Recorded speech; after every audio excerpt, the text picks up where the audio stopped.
ప్రభునందు ప్రియులారా, మరి నెహెమ్యా గ్రంథము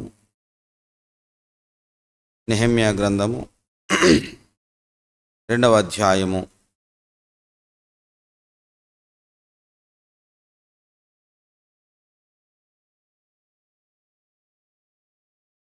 17వ వచనం నుంచి చదువుతాను. అయితే వారితో నేను ఇట్లాంటిని, మనకు కలిగిన శ్రమ మీకు తెలిసి ఉన్నది. యెరూషలేము ఎట్లు పాడైపోయినో, దాని గుమ్మములు అగ్ని చేత ఎట్లు కాల్చబడినో మీరు చూచి ఉన్నారు. మనకు ఇక మీదట నింద రాకుండా యెరూషలేము యొక్క ప్రాకారములను మరలా కట్టుదము రండి. ఇదియుగాక నాకు సహాయము చేయు దేవుని కరుణాహస్తమును గూర్చియు రాజు నాకు సెలవిచ్చిన మాటలన్నీయు నేను వారితో చెప్పితిని. అందుకు వారు, మనము కట్టుటకు పూనుకొందము రండని చెప్పి ఈ మంచి కార్యము చేయుటకై బలము తెచ్చుకొనిరి. ప్రభునందు ప్రియులారా, ఇది యెరూషలేము ప్రాకారం. యెరూషలేము పట్టణానికి చుట్టూ ఉన్నటువంటి ఆ ప్రహరీ గోడ చాలా పెద్దది, చాలా వెడల్పు ఉంటుంది. అయితే అంత పెద్ద పని, ఎంతో పెద్ద పని, దాన్ని చేయటానికి కొన్ని సంవత్సరాల సమయం కావాలి. ఎంతో పని చేసేటటువంటి నిపుణత కలిగినటువంటి పని వాళ్ళు కావాలి. అది మామూలుగా 6 అంగుళాలు 9 అంగుళాల ప్రహరీ గోడ కాదు.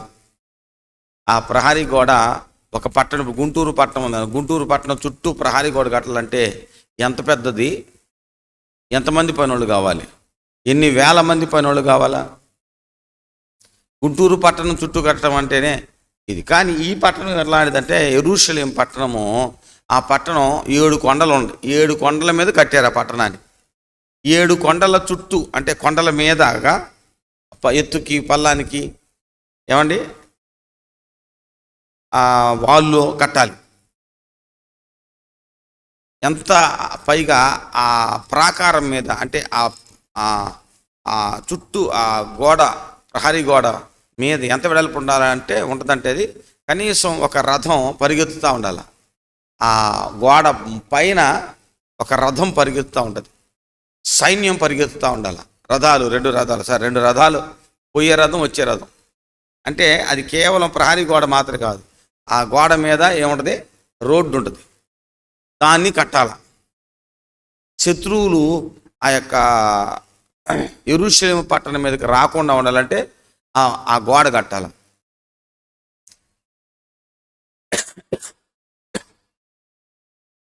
అది వీళ్ళ శక్తికి మించింది. యెరూషలేం పట్టణంలో నివసించేటటువంటి వాళ్ళు ఎవరై అంటే పేదోళ్ళు. వాళ్ళు ఎవరై అంటే బానిసలు, వేరే రాజు గారి కింద బానిసలు, వేరే రాజు పరిపాలన చేస్తున్నాడు. వాళ్ళు కట్టడం, వాళ్ళ దగ్గర ఆర్థిక స్తోమత లేదు, వాళ్ళు పేదవాళ్ళు. కానీ దేవుని బిడ్డరా, ఆ పేదవాళ్ళతో, ఆ ముసలి వాళ్ళతోటి మాట్లాడుతున్నాడు. ఎవరై అంటే నెహెమ్యా.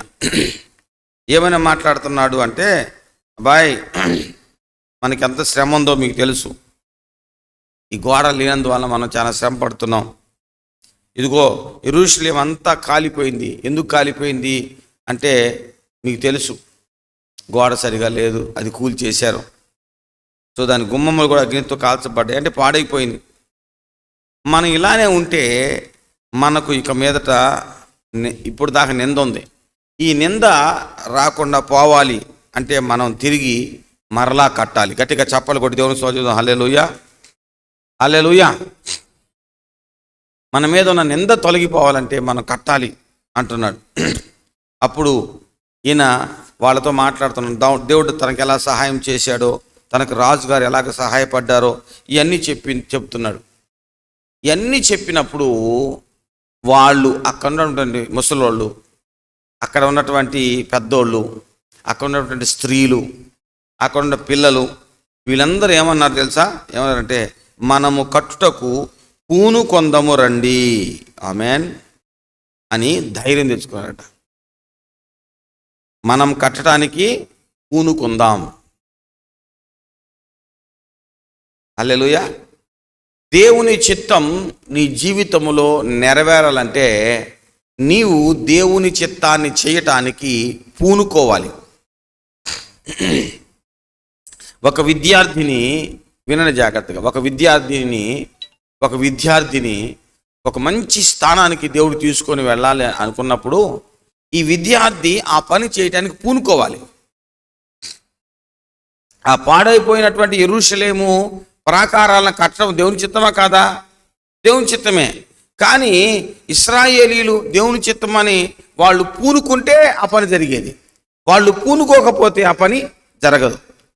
నీ జీవితంలో దేవుని యొక్క సంకల్పాన్ని నువ్వు ఎరిగిన తర్వాత నువ్వు దాన్ని వాయిదా వేస్తూ ఉంటే అది దేవుని యొక్క చిత్తం, ఆ పని జరగదు. నువ్వు పూనుకుంటే ఆ పని జరుగుతుంది. గట్టిగా చప్పట్లు కొట్టి దేవునికి స్తోత్రం చెబుదాం. హల్లెలూయా. నువ్వు స్త్రీవా పురుషుడు అనేది కాదు, నువ్వు పెద్దోడివా చిన్నదాని అనేది కాదు. నీ జీవితంలో, నీ కుటుంబంలో, లేకపోతే నీ సంఘములో, నీ చుట్టుపక్కల ఉన్నటువంటి ప్రదేశంలో, ప్రాంతాలలో అది దేవుని సంకల్పం ఎరిగినప్పుడు నీవు పూనుకుంటే ఆ పని సాధ్యమవుతుంది. గట్టిగా చప్పట్లు కొట్టి దేవునికి స్తోత్రం చేద్దాం. హల్లెలూయా. ఇంతకీ నా ప్రశ్న ఏంటంటే, పూనుకునే స్వభావం నీకుందా? ఆమేన్. పూనుకునే స్వభావం నీకుందా? లేకపోతే పోస్ట్ పోన్ చేసే స్వభావం నీకుందా? సో మెనీ టైమ్స్, అనేక సార్లు మనము పూనుకోం. నువ్వు పూనుకుంటే దేవుని యొక్క ఆశీర్వాదం నీ మీదకి వస్తుంది. హల్లెలూయా, హల్లెలూయా. నీవు పూనుకోవాలి. ఎవరు వాళ్ళు అంటే వయస్సు పైబడినటువంటి వాళ్ళు. ఎవరు వాళ్ళంటే చిన్న పిల్లలు. ఎవరు వాళ్ళంటే దాన్ని ఏమంటారంటే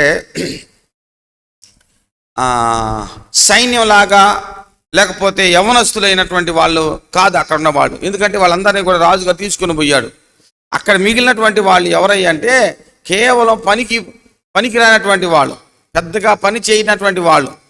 వాళ్ళ బ్రతుకు కోసం వాళ్ళే చిన్న పని చేసుకునే వాళ్ళే, కానీ వాళ్ళు మంచి బలవంతులు కాదు. ఎక్కువ మంది ఉన్నారంటే లేరు, పైగా శత్రువులు ఎదురుగా ఉన్నారు. వేక డబ్బులోని అంటే లేవు. కానీ వీళ్ళందరూ లేదు, మనము ఈ మంచి పనిని చేయటానికి పూనుకుందామన్నారు. ఏమండి, మంచి పని జరగాలంటే ఎవడో ఒకడు పూనుకోవాలి. దేవుని పని జరగాలంటే ఎవడో ఒకడు పూనుకోవాలి. నీ జీవితంలో మంచి పని జరగాలంటే నీవే నీ జీవితాన్ని గూర్చి పూనుకోవాలి.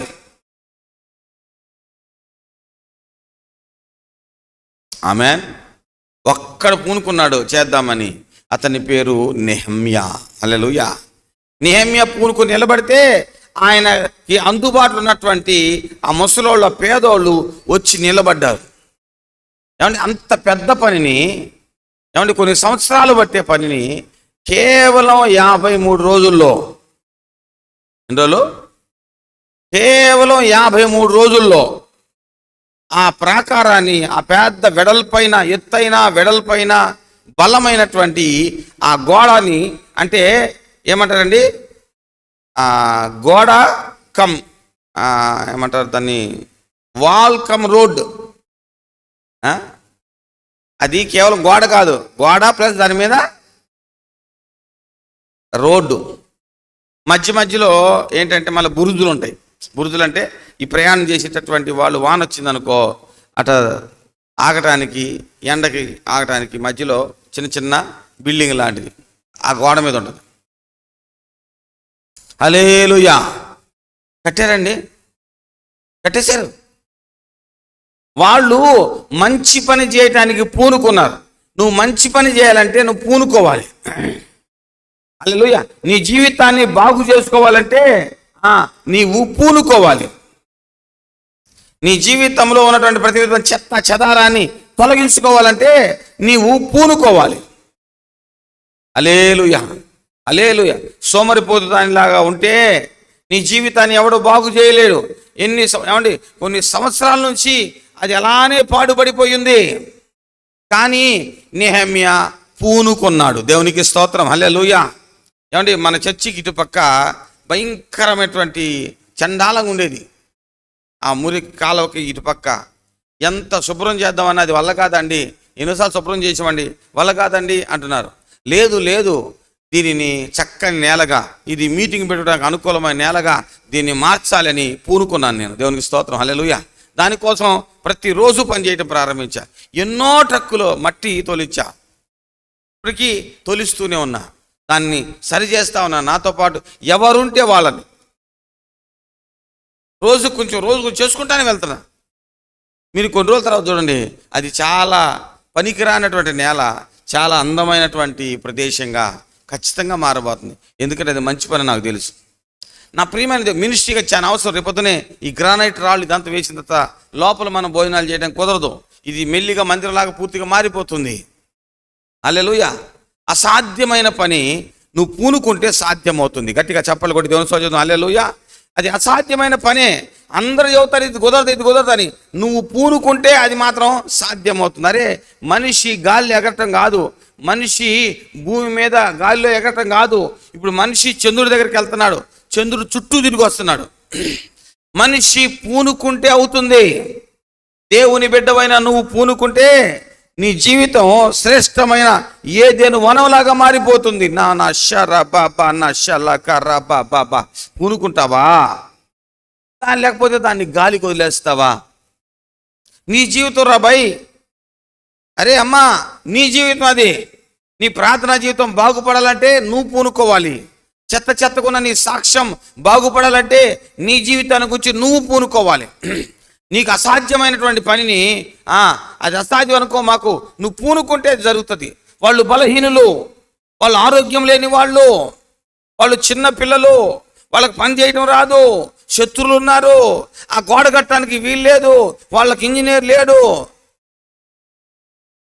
వాళ్ళకి పని చేసుకోకపోతే డబ్బులు రావు, డబ్బులు రాకపోతే వాళ్ళు తినటానికి తిండి ఉండదు, తిండి లేని పరిస్థితుల్లో, పేదరికంలో, చేయటానికి ఓపిక లేని పరిస్థితుల్లో, ప్లాన్ లేని పరిస్థితుల్లో అందరూ చూసి నవ్వుతున్నారు వాళ్ళని చూసి అని. అలాంటి ఏమైనా అసాధ్యమైన వాళ్ళ వైపు చూసుకున్నా వాళ్ళు పని చేయలేరు, వాళ్ళ చుట్టూ చూసుకున్నా పని చేయలేరు, చేయడానికి వాళ్ళ దగ్గర ఏ రకమైనటువంటి శక్తి సామర్థ్యత లేదు. కానీ వాళ్ళు పూనుకున్నప్పుడు దేవుని కరుణా హస్తము వారి మీదకి దిగి వచ్చింది. ఏమండి, గ్రానైట్ వేసే శక్తిమంతున్నా నేను? గ్రానైట్ వేయగలిగినటువంటి సంఘమా మన సంఘం? అంత కెపాసిటీ మనకుందా? కానీ ఇదిగో యేసు నామములో ఈ సేవకుడు పూనుకున్నాడు.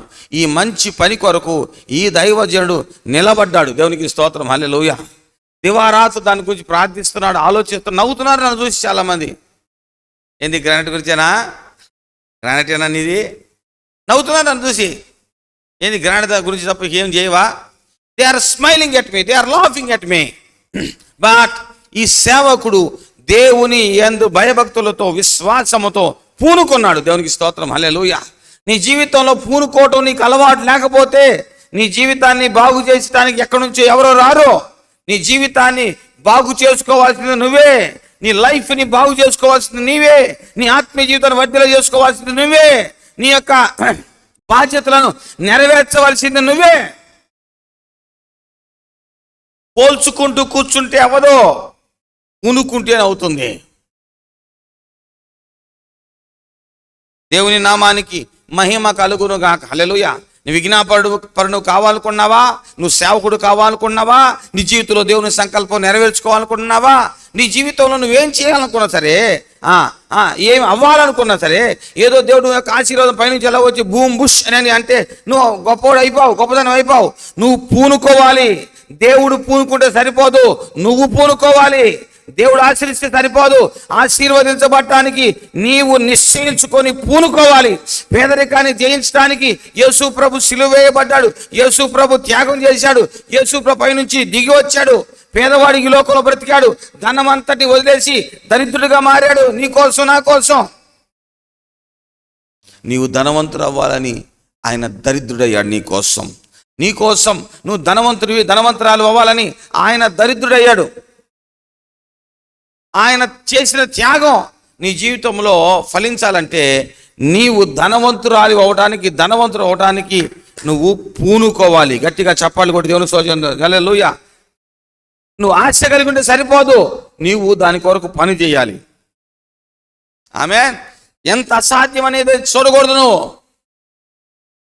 ఆమేన్. మా వంశం ఇదండి, మా తాతలు ఇదండి, మాకు ఆస్తి లేదని 100 చెప్పొద్దు. యేసు నీ కొరకు చనిపోయాడు. యేసు నీ కోసం తన ధనాన్ని త్యాగం చేశాడు. నీవు ధనవంతురాలు అవడానికి అది మాత్రమే నీకు అవసరం. Praise the lord. మంచి పని చేయటానికి పూనుకునే వాళ్ళు ఎవరు? మంచి పని చేయటానికి, నీ జీవితంలో మంచి పని చేయటానికి నువ్వు పూనుకోవాలి. నీకు ఆరోగ్యం రావాలనుకోండి, యేసు పొందిన గాయముల చేత నీకు స్వస్థత, ఆయన నీకు మంచి ఆరోగ్యం ఇవ్వడానికి సిద్ధంగా ఉన్నాడు, అది ఆయన చిత్తం.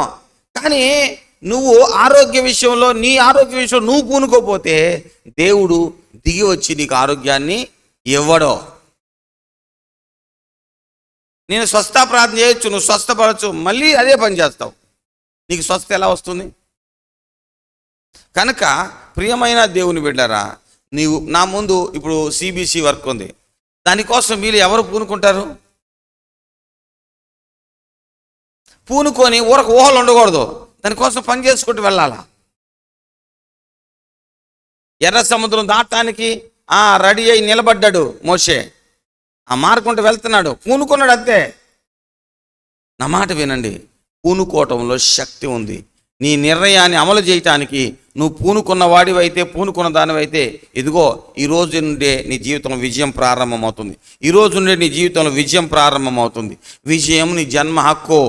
విజయం, అత్యధిక విజయానికి నువ్వు ప్రవహించేటటువంటి వెళ్ళేటటువంటి వ్యక్తివి నువ్వు. ప్రియమైన దేవుని బిడ్డలారా, నేను ముగిస్తున్నాను, మరలా చెబుతున్నా, పూనుకోవటం చాలా ఇంపార్టెంట్. ఏదో ఎరగటం, తెలుసుకోవటం, కూర్చొని అందరూ బాధపడతారు. విజయం సాధించాలంటే నీవు యుద్ధం చేయటానికి పూనుకోవాలి. హల్లెలూయా. ఆక్రమించుకోవటానికి పూనుకోవాలి. గట్టిగా చప్పట్లు కొడదాం, గట్టిగా చప్పట్లు కొడదాం, గట్టిగా చప్పట్లు కొడదాం. హల్లెలూయా. పూనుకుందామా? మంచి పని చేయడానికి పూనుకుందామా? చెయ్యి కలిసి ఇదిగో మంచి పని కొరకు, దేవుని మంచి పనుల కొరకు పూనుకుందామా? నీ జీవితంలో మంచి పని చేయడానికి నువ్వు పూనుకుంటావా? ఆ దేవుడు నిండారుగా నిన్ను దీవించి ఆశీర్వదించునుగాక. ఆమెన్. ప్రార్థన. పరిశుద్ధుడైన తండ్రి, let us focus on our lives, O God. Let us focus on our spiritual life, O God. Let us focus on it, O God. దేవా, మా జీవితాలను కట్టుకోవటానికి, మా కుటుంబాలని, లేకపోతే మా సంఘాలను, లేకపోతే దేవా మేము నీ మంచి పనుల కొరకై పూనుకోవటానికి మా కళ్ళని తెరువు, మమ్మల్ని ధైర్యపరచు, మమ్మల్ని ఆశీర్వదించు నాయన. పూనుకోని వాణిని నీవు దీవించేవాడివి దేవా. పూనుకున్న వ్యక్తిని దేవా సఫలతలోకి నడిపించేవాడివి, సఫలపరిచేవాడివి, అతని ప్రయత్నాలను ఆశీర్వదించేవాడివి తండ్రి. నన్ను మమ్మల్ని మీ చేతులు పెడుతూ యేసుక్రీస్తు నామమున వేడి ప్రార్థిస్తున్నాము తండ్రి. ఆమేన్.